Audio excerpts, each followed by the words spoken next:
My name is Della. I am 45 years old, and I have counted out other people's medicine behind the same counter in Cutter's Landing, Florida, for 21 years. 5:50 on a Friday afternoon in August. 3 cars in the drive-thru, 2 people waiting by the blood pressure cuff, and a prior authorization on hold since Tuesday. My phone was face up on the counter next to the counting tray, which is against my own rule. It lit up with the family group text. 11 people in that thread. My brother's wife typed it out and sent it to all of them at once. So Saturday is going to be a lot for Ellis. We think it's kinder if Della sits this one out. He won't know you're there. 4 years of being handled, and she got all of it into a text message. I did not answer it. There is nothing you can say in a thread with 11 people in it that comes out the way you meant it. I turned the phone face down and finished the tray I was on, and I counted it out twice, the way I do when my hands are not steady. Then I worked the last hour. I drove home, and I did not go to that party. I went on a Tuesday. Welcome back to Thistlebank Stories, where the overlooked finally get back what's theirs. Let me back up. I am the pharmacist at the store on US 41, the one with the drive-thru that has been broken and fixed and broken again since 2009. 21 years. I know what half this town takes and why. I know which of them are splitting their pills to make the month, and I have never once said so out loud to anybody. That is the job. People hand you their whole life in a white paper bag, and you hand it back without comment. Most of what I actually do all day is not medicine, it's insurance. It is a rejected claim at 4 o'clock on a Friday, a policy that covered something in December and does not in January, a prior authorization sitting in a queue in another state. I have watched a woman cry at my counter over a copay twice in 1 year, and neither time was about the money. My daddy is Ellis Prine, he 82.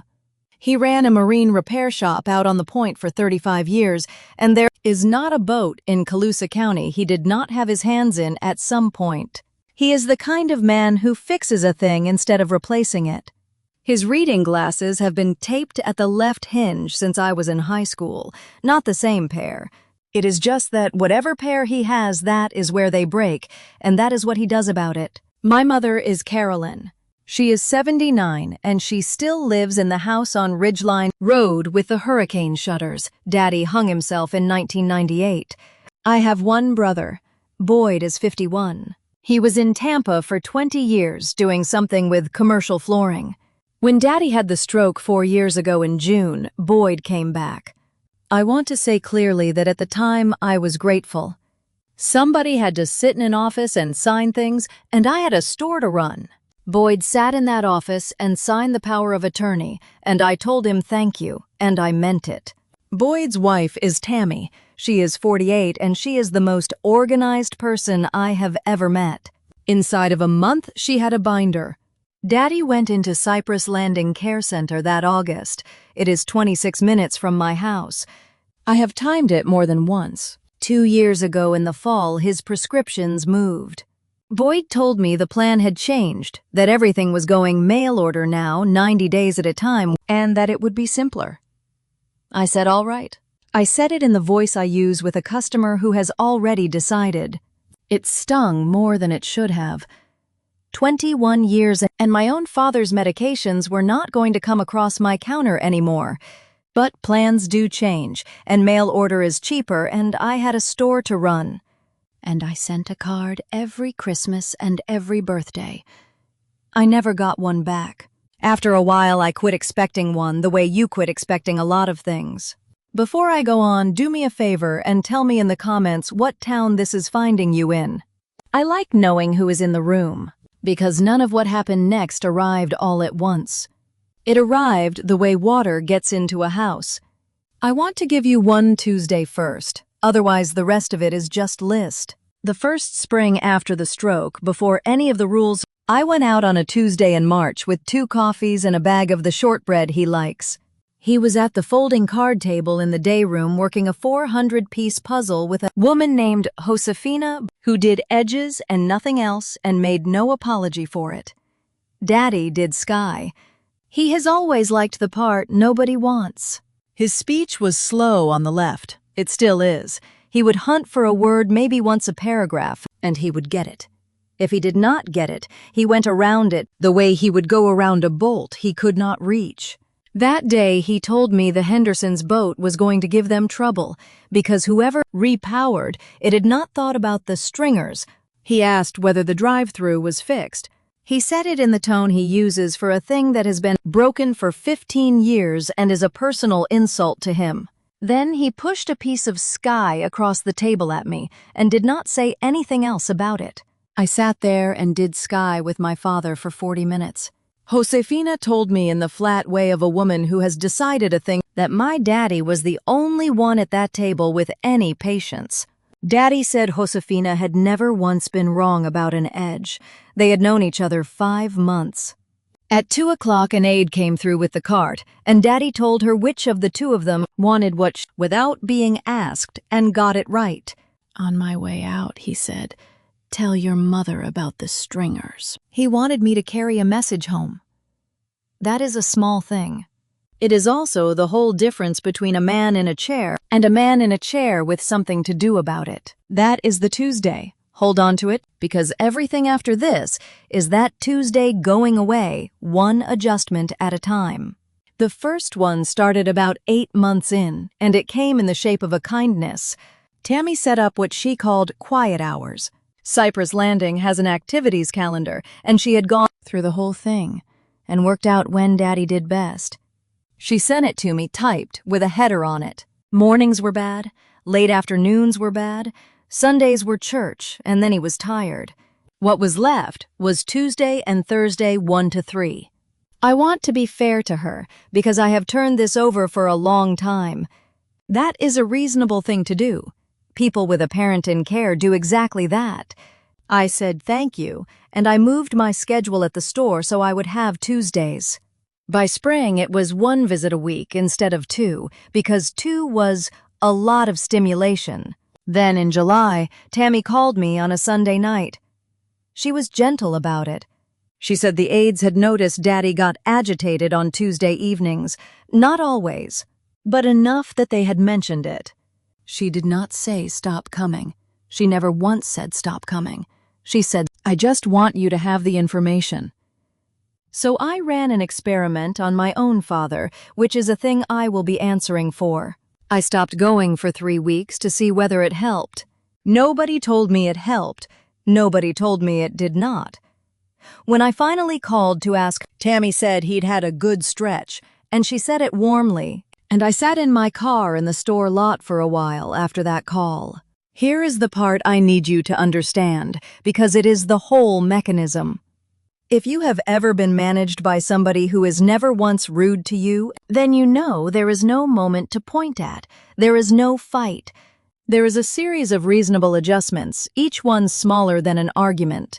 One day you look up and you are down to 4 hours a month, then 2 hours, and then you are a card at Christmas. The second one was that fall, and it was the prescriptions. Junie Alcorn is my tech. She has been with me 6 years, and she notices everything and says about a third of it. She was working transfers one afternoon in October, and she said, Della, we got a request out on a prime, Ellis, that your dad... I said it was. I said Boyd had mentioned the plan changed. Junie said okay and went back to it, and that was that. I did look at the queue because it was my queue. A transfer request out is a routine thing. It is a fax and a signature and about 90 seconds of anybody's day. The only reason I remember it is that our claim history on him went back 11 years.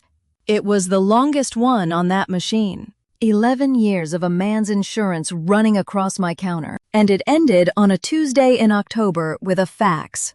I called the insurance line on my own lunch break as a daughter and not as a pharmacist, and the young man told me he could not discuss another adult's plan with me. Which is correct. That is the law, and I would have said the same thing to him. So I asked Boyd about it in November in Mama's kitchen, with the two of us putting away Thanksgiving dishes. It's the formulary, Boyd said. Mail order's cheaper on the maintenance stuff. Tammy handled it. And Tammy came in behind him with a casserole dish and said, it's one less thing for you to have to worry about, Della. One less thing. I dried a dish and put it in the cabinet where it goes, and I said, that was good then. It was 2 years before I understood what that switch actually accomplished. It took the one person in Colusa County who reads a medication list for a living, and it took her off the list. The third one was the Christmas after that, and it is the one that still gets me at the drive-through window when it is slow. They did Christmas at Cypress Landing. The facility has a room you can reserve, and families are allowed to bring food in. Tammy reserved it for the 23rd. The plan was Mama, Boyd, Tammy there too, and Daddy. I found out on the Friday before that it would be too much with me there. A crowd was the word she used. Tammy said it would be a crowd. I want to be accurate about what I felt, which was not anger. It was a kind of embarrassment, like I had asked for something inappropriate. That is what 4 years of that does. By then, I was apologizing in my own head before anybody said anything to me. I spent that Christmas at my house with Hector. I made a ham and it was fine. Then, on the 26th, somebody posted the pictures. There is one of them I could describe to you with my eyes shut. My father is in a wheelchair by a window with a paper crown on from a cracker. He's shaved. Somebody has put him in the blue shirt with the collar buttons. And he is looking straight into that camera, not past it, into it. I sat at my kitchen table and zoomed in on my own father's face like it belonged to somebody I had never met. Then I put the phone down and told myself what I had been telling myself for 2 years, which was that he must have been having a good day.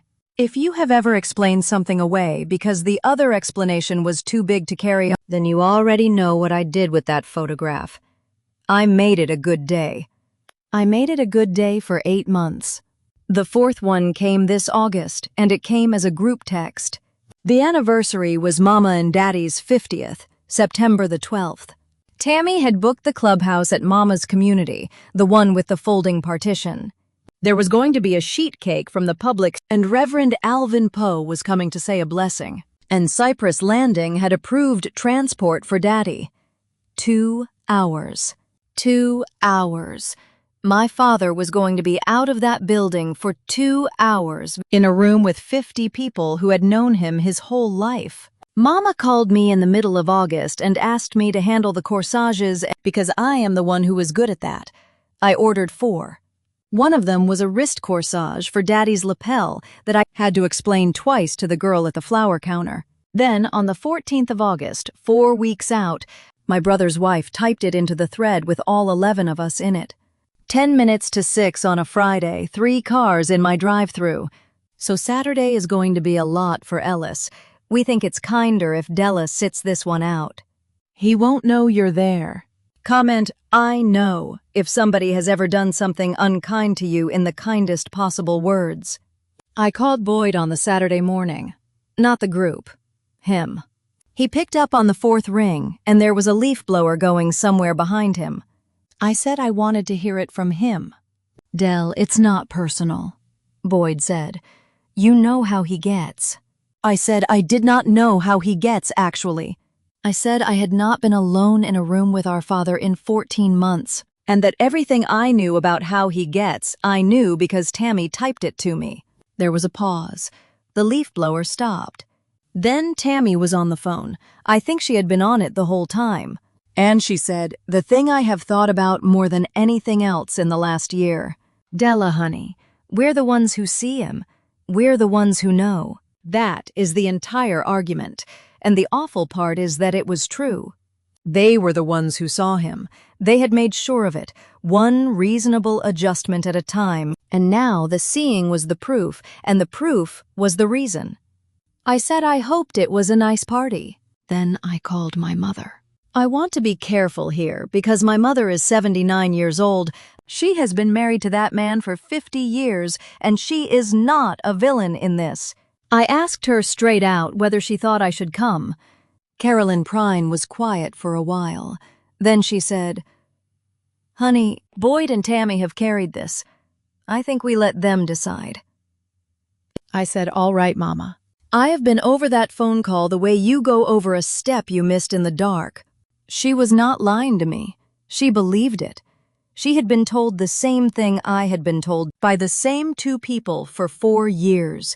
She is 79 and believing it was easier than driving out there and finding out. That is the part nobody tells you about a lie like this one.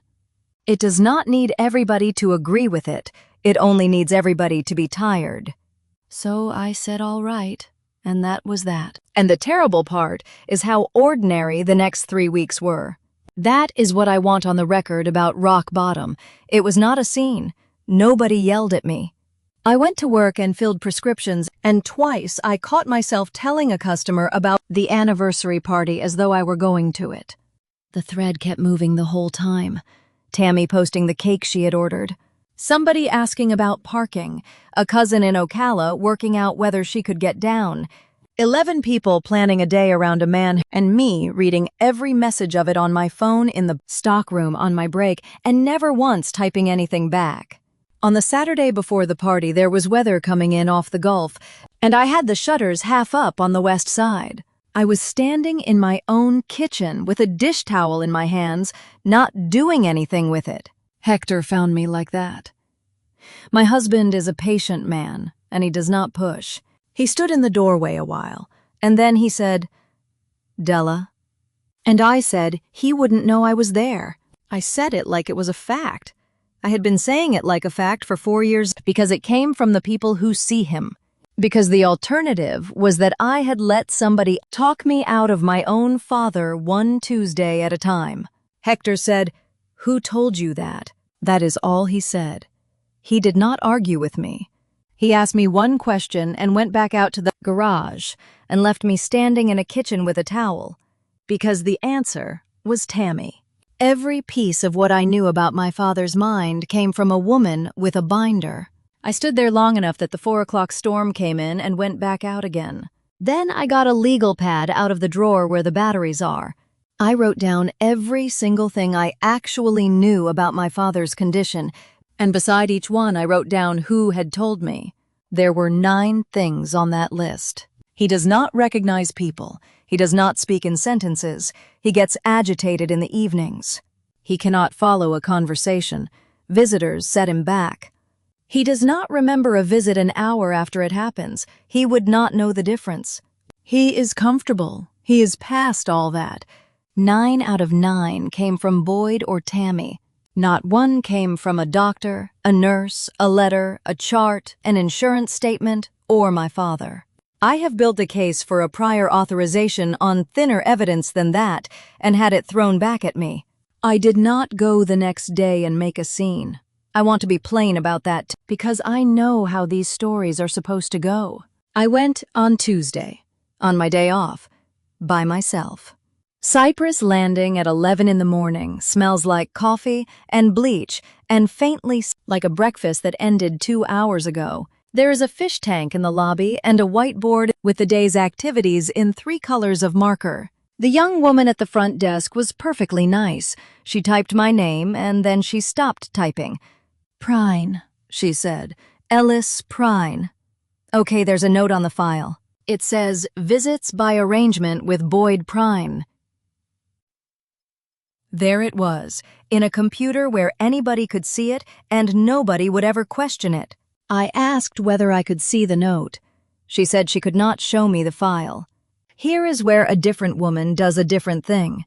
21 years behind a counter teaches exactly one useful thing about counters. The person standing at one almost never has the authority to fix your problem, and the person behind them sometimes does. So I did not raise my voice at a 23-year-old in a headset. I said, "Is there a nurse on the hall who could come talk to me for 2 minutes?" Odessa Pierre has worked that hall 11 years. She came out with a chart under her arm and the particular calm of a woman who has been asked 100 hard questions in a hallway. I told her who I was. I told her about the note. And then I asked the only question that mattered, and I asked it carefully because I knew the answer would decide the rest of my life. I said, "Has my father been adjudicated incapacitated?" Odessa looked at me a second longer than she needed to. That is not a daughter's question. That is a question somebody asks when they know that a power of attorney is a piece of paper a person signs and a guardianship is a thing a court decides. Those are not the same and never have been. Boyd had the first one. Nobody had ever gone and gotten the second. "No, ma'am," Odessa said. "There's no guardianship on this resident." I said then I would like to ask him myself whether he wants a visitor, and I would like her to come with me and hear him say it whichever way he says it. And Odessa Pierre said, "That's the right way to do it. I will be grateful to that woman until they put me in the ground."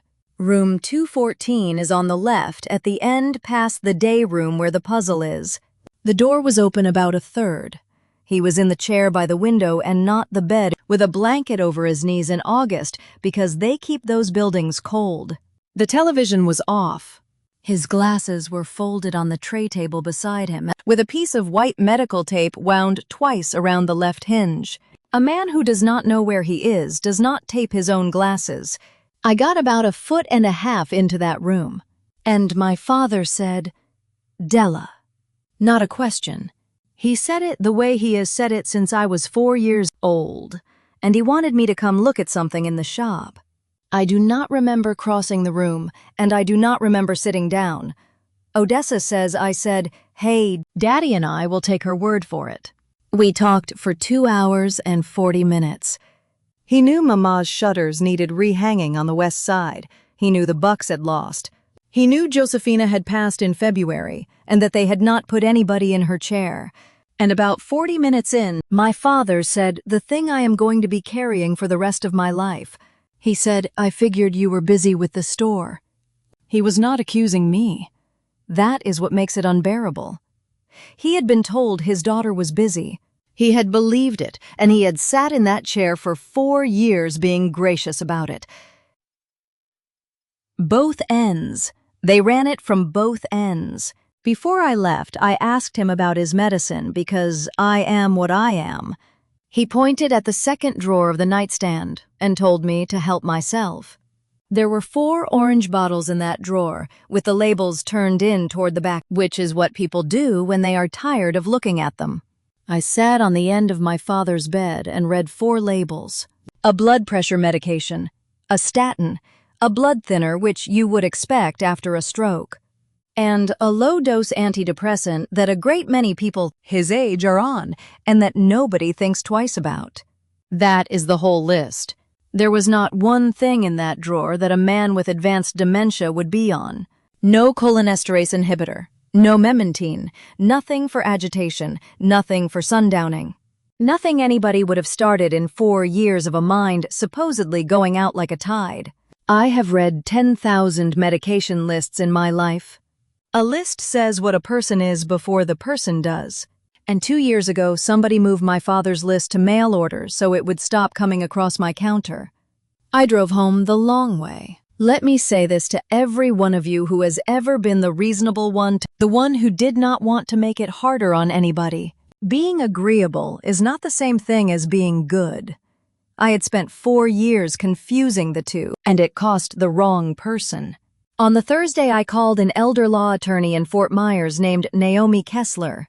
The anniversary party was the 12th of September at the clubhouse in Mama's community, the one with the folding partition and the kitchen you have to sign out. I went. Nobody re-invited me. I put on a dress and drove over and signed the guest book. Tammy saw me from across that room and came the whole way over with both hands out and said how glad she was I could make it after all.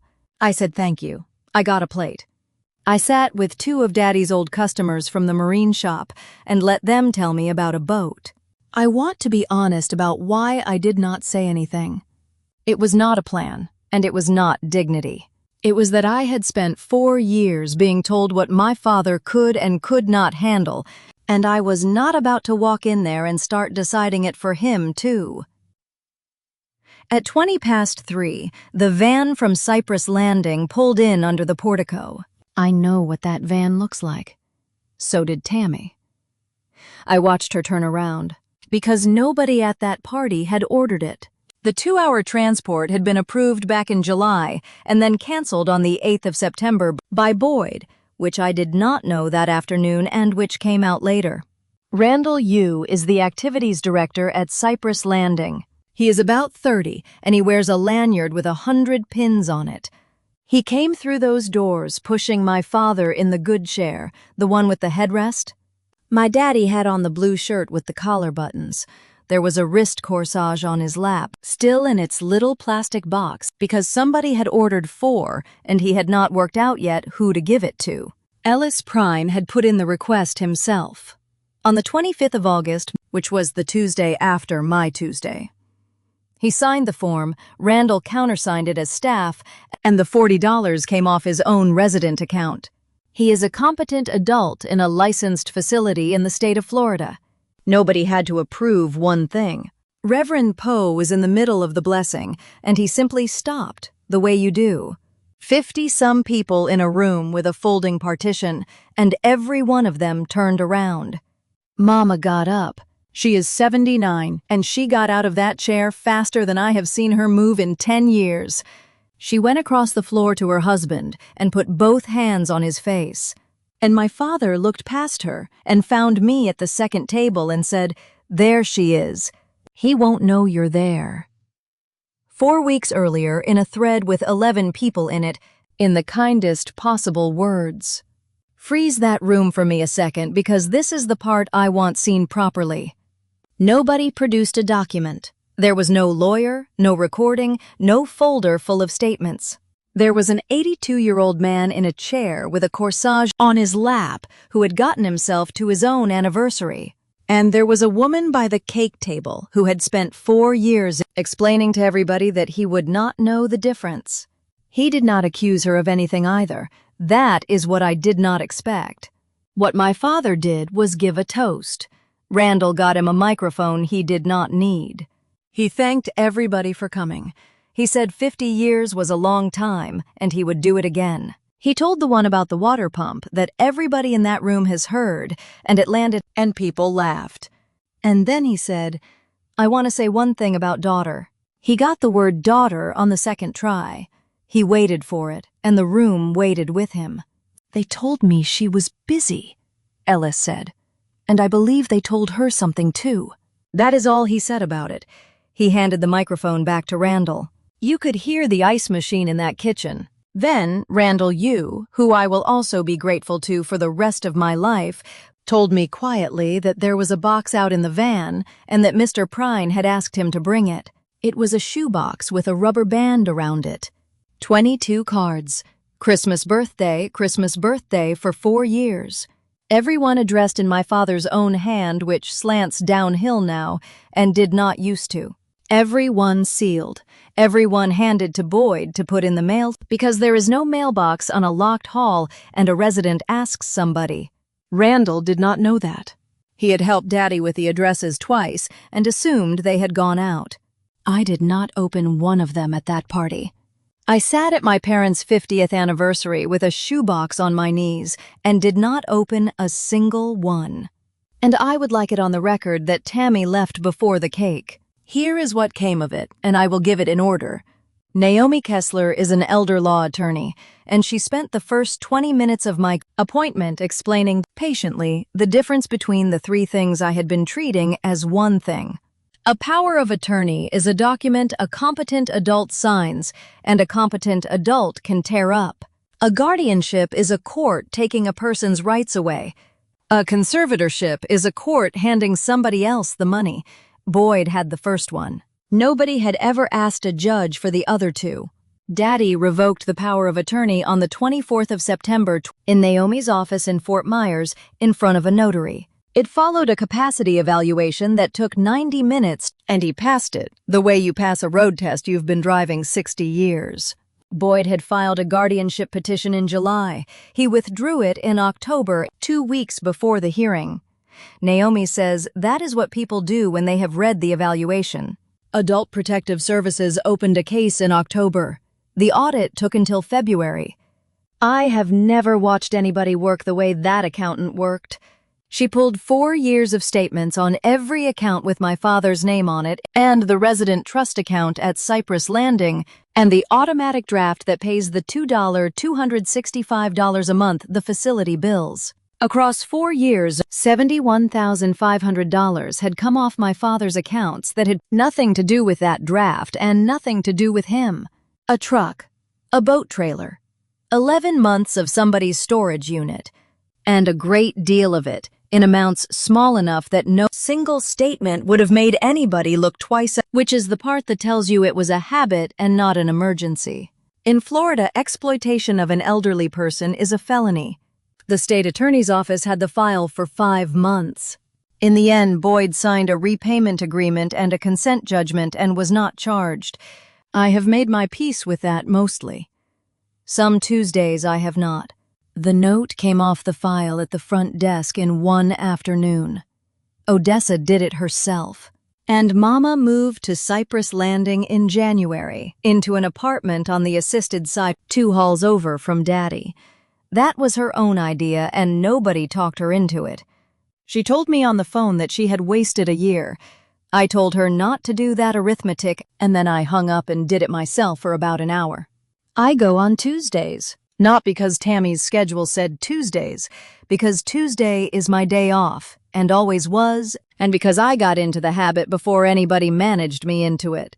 I am keeping the habit and throwing out the rest. They put me in Josephina's chair at the puzzle table, which nobody had sat in since February. Daddy does edges now. I do sky, which is the worst part, and he gives it to me on purpose. I opened the cards over about 3 weeks, 1 or 2 at a time, at my own kitchen table. I am not going to tell you what is in them. Some of it is only mine. I will say that my father is not a man who writes much, and that in 4 years of cards, he never once asked me why I had not come. Boyd and I are not repaired. He calls on Sundays now. We talk about a boat he is fixing. Neither one of us says anything about any of it, and I do not know whether that is healing or just 2 people from the same house doing what our people do.